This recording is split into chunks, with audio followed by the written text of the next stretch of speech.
పేరు మధురి, క్యాస్ట్ చౌదరీస్, కమ్మా చౌదరీస్, వయస్సు 34 సంవత్సరాలు, height 5.5, study BTech, job software.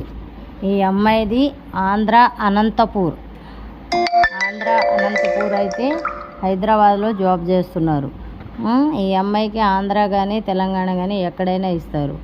Only ఓసీలోనే ఇస్తారు. రెడ్డిస్ కానీ చౌదరీస్ కానీ కోంటోళ్ళు కానీ ఇస్తారు. కావాలి అనుకున్న వాళ్ళు మ్యారేజ్ బ్యూరో నెంబర్కి సంప్రదించవచ్చు. Registration compulsory. ఈ దసరా ఆఫర్లో 2000 రిజిస్ట్రేషన్తో మ్యాచ్ చూడబడను. కావాలి అనుకున్న వాళ్ళు మ్యారేజ్ బ్యూరో నెంబర్కి సంప్రదించండి. టైమింగ్ కూడా పొద్దున్న 9 గంటల నుంచి సాయంత్రం 6 గంటల వరకు. ఎప్పుడు పడితే ఎప్పుడు ఫోన్ చేయరాదు, ఎట్లా పడితే ఎట్లా మాట్లాడరాదు. ఏంటి కావాలి అనుకున్న వాళ్ళు మాత్రమే ఫోన్ చేయండి. అమ్మాయి కమ్మ